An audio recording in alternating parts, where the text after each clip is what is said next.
নলবাৰীত অনুষ্ঠিত হৈছে 15 সংখ্যক সদৌ অসম সাব জুনিয়ৰ কাবাডী প্ৰতিযোগিতা 16 বছৰ অনুৰ্ধৰ লৰাৰ আন্তঃজিলা কাবাডী প্ৰতিযোগিতাত 30খন জিলাৰ দলে অংশগ্ৰহণ কৰিছে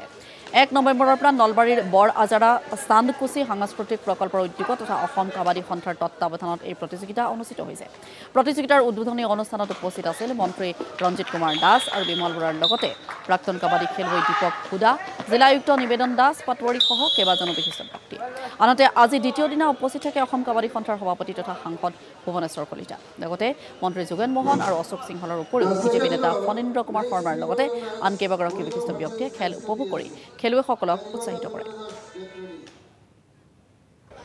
ভাৰতবৰ্ষৰ প্ৰধানমন্ত্ৰী মাননীয় নৰেন্দ্ৰ মোদী ডাঙৰীয়াই যেতিয়া ক'লে খেলো ইণ্ডিয়া ফিট ইণ্ডিয়া আদৰণীয় মুখ্যমন্ত্ৰী অসমৰ ডক্টৰ হেমন্ত বিশ্ব শৰ্মাই যেতিয়া খেল মহাৰণ অনুষ্ঠিত কৰিলে আৰু তেতিয়াৰ পৰা এটা খেলৰ পৰিৱেশ আমি নিজেও খেলি ভাল পাওঁ খেল চাইও ভাল পাওঁ আৰু সেইকাৰণে নৱপ্ৰজন্মৰ পৰা খেল সৃষ্টি কৰিব লাগিব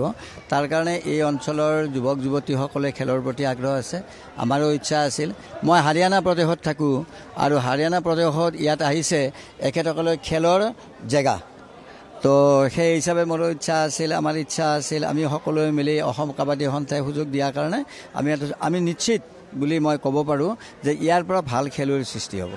অসমতে আগৰ পৰা ভাল খেলুৱৈ হৈছে আৰু এই বৰজাৰৰ নিচিনা ঠাইৰ পৰাও নিশ্চয় মই আমি বিশ্বাসী সকলোৰে প্ৰচেষ্টাত ভাল খেলুৱৈ ওলাব আৰু সেইকাৰণে এনেকুৱা অনুষ্ঠানৰ আমি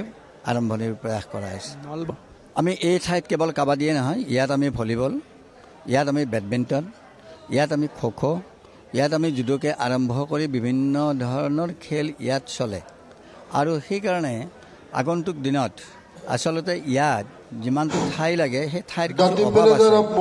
তাৰে বৰ্তমান সময়ত যিখিনি ঠাই আছে আগন্তুক দিনত যদি আৰু ইয়াৰ সম্প্ৰসাৰণ কৰিব পৰা যায় তেতিয়াহ'লে নিশ্চিতৰূপে আমি এইটো নলবাৰী জিলাত এটা ভাল কেন্দ্ৰ হিচাপে প্ৰতিষ্ঠা কৰাৰ কাৰণে আমি সকলোৱে চেষ্টা কৰিম